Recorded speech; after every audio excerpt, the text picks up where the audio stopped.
_ the captain. Okay. I thought it was salute the captain. That's Twitch. That's your Twitch. Okay. Got it.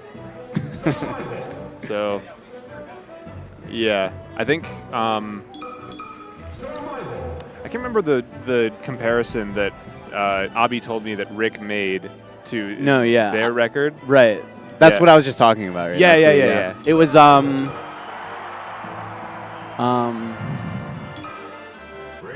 can't remember it either. But all you really need to know is that RiK has one set win over. Yeah, it's a very one-sided player to player. Yeah. So when RiK plays floaties,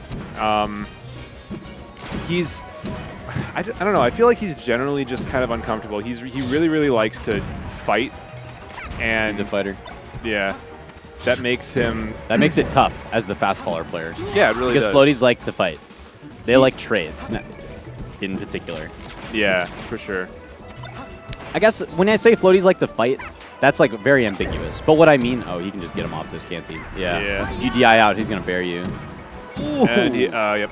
Caught the DI in too. Yeah. Abi was telling me after after a set with Zamu, and then also after a set with Iori, he just wasn't feeling his punish game. Kind of felt like he was getting inside his own head. It looks like he's really cleaned that up. Yeah. Yeah, he's looked pretty sloppy all day. RiK, on the other hand, has looked pretty clean for the most part. Yeah. Who did RiK did RiK beat Cal in quarters? Was that quarters that he beat him? Damn, he's getting mad four stock right now. Yeah. That's 66%. This is easily could be a four stock. This is he just put himself in the corner too. Oh god. This is about as clean as it gets. Excuse me. Ooh, there we go. Hit up on the C stick. I always wonder like whether a Fox will counterpick Stadium, FD, or Story. Probably it's gonna be Story, right? Probably for RiK.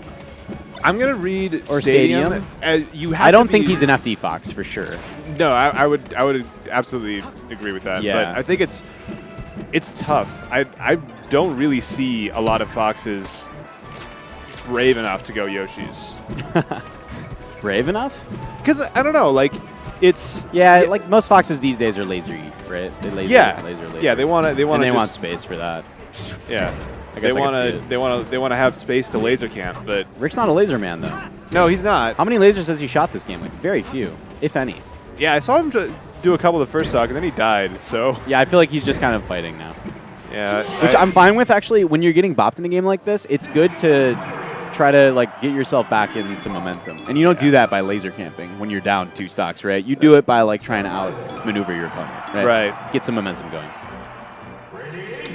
Damn, we were so wrong. we were both like, yeah, he's definitely not an FD Fox. Not an FD Fox. Whatever. Yeah. So but, everything's a lie. Okay, but the way that he plays, I don't feel like he should be an FD Fox, right? Yeah, I'm. Okay, never mind. There's the lasers. Okay, let's go, RiK. Get those lasers out, boy. See, okay, so right there when he chose to start the back air walls, I think on FD you should go back to this. Like it would have cornered him a little bit, but. If he has a good handle on his escape options, I think it's a better idea. Maybe. The thing is that you only need to laser him to a certain percent. Like he's only looking to get him to like 45 before he starts looking for grabs. And then once he gets a little bit higher, then you can build a little bit more and look for up smash or falling up air or whatever. That's true.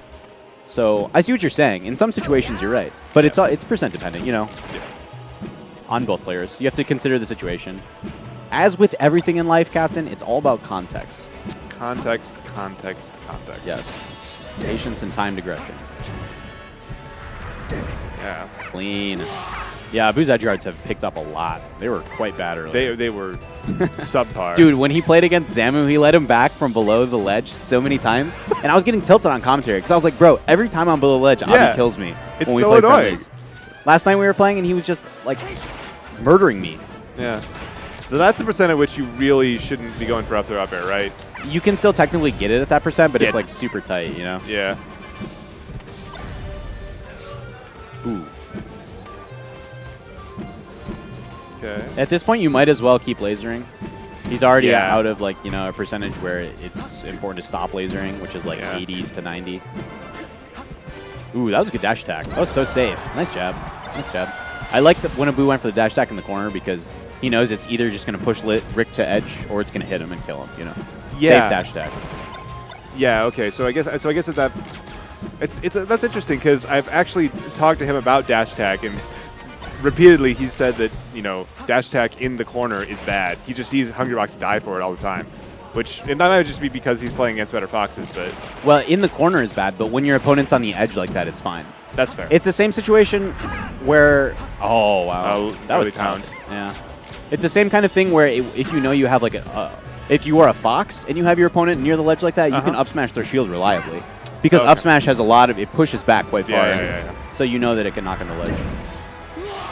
Definitely, if he was like not quite that close to the corner, it wouldn't have been such a good idea to go for it. Gotcha.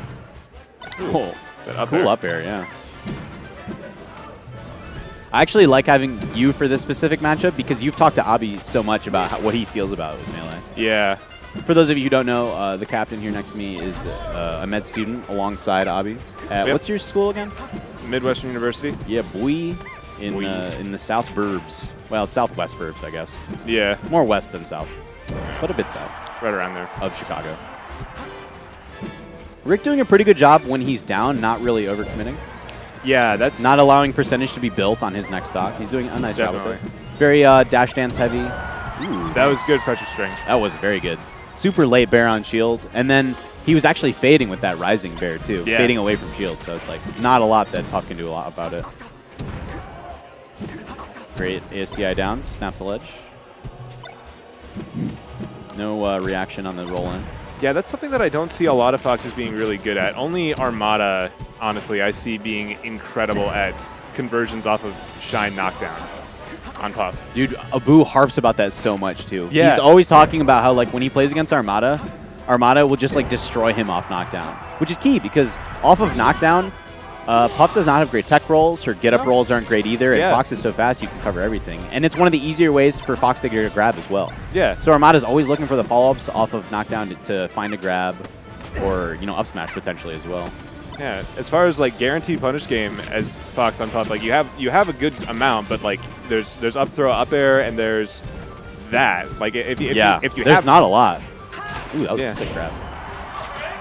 Caught Abu holding shield a little bit too long off of that drill. I actually love when you cross through someone with drill. People instinctively block it a lot. Yeah. So you can cross through and then come back. Yeah, and as Puff, like you can't if it actually ends up shield poking you, you can't continue with a back air. Yeah, it grounds them. Yeah. Yeah.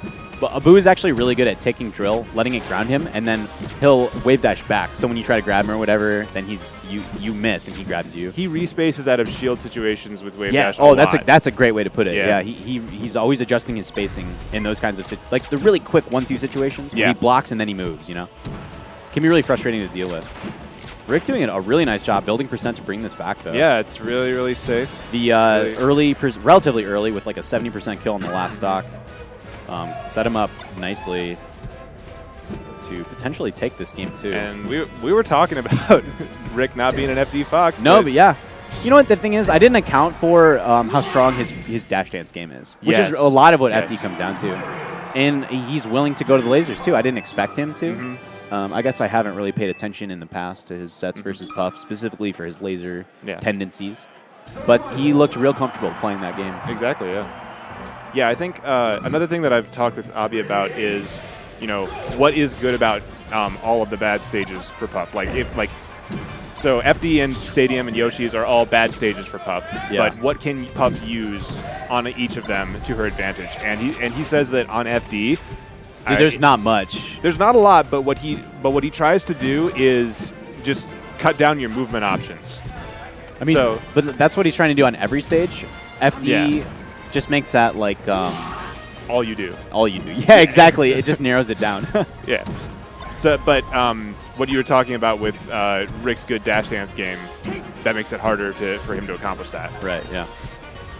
I remember when he went to that CT GamerCon tournament in Connecticut. Yeah. And he lost to Slox. He came back, and I was talking to him the week after, and he was just like, the whole time, all he would talk about, because he was, when he loses, he'll just talk about a matchup or like a player nonstop.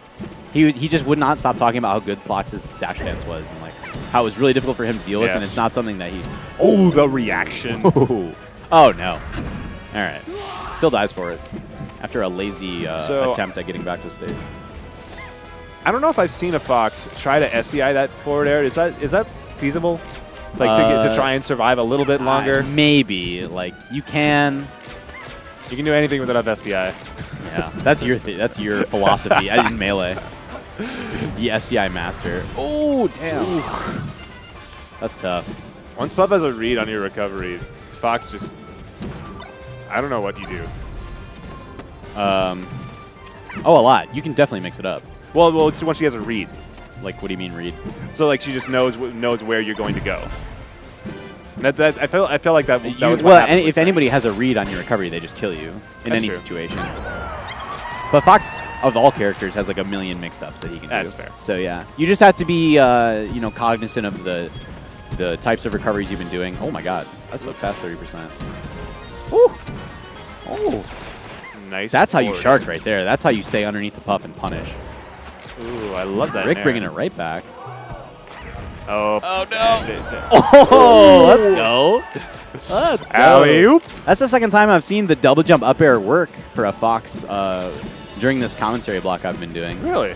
Yeah, typically I see people go for it and then they just die for it, you know? Yeah. I'm like, oh, you tried to be cool. But who was it? Somebody else nailed it. Oh, Cal nailed one earlier too. Okay. And that's kind of a sad way for that set to end. RiK did pretty well despite the 3-0, you know? Didn't feel as like one-sided as it ended up being. Game 3 felt one-sided and then RiK brought it back. Yeah. You know? So, Abhishek. What? What are you laughing about? The captain. Very nice. That's my favorite. Yeah, that's pretty good. Whoever got that graphic going, you've got one of those for me. Are we eating? Nobody wants to eat until after the game. Do you want? Should we just eat later? I'm okay with that. Well, we're not sitting down to eat anywhere because we got to drive back. So we'll probably just pick something up on the way out then. Yeah. Are you sticking around or are you leaving? Okay. All right. If you're going to leave, let me know so we can say bye. All right, so I'm not that hungry. I'm doing all right. Yeah. up next we have SK92 versus RiK. Oh. You know, So this is losers quarters then, huh? Yeah. Damn. I don't know how much I like, people when tournaments have the loser go right into their next match. Oh yeah, that's bad. Bad practice. It's really tough. I'm surprised that losers is all the way to quarters already, actually.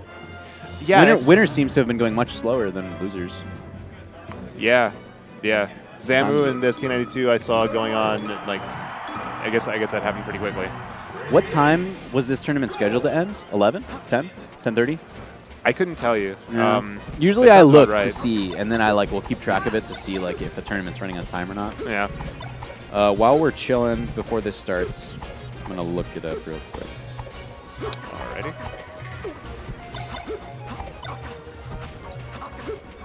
For anyone who doesn't know, SK92 is a Falco from Las Vegas, Nevada. He is visiting on our friend the dog's dime. Hindog. The Hindog, yes. The Hindog. The Hindog. And who is a bitch, by the way. Fuck Hindog. fair.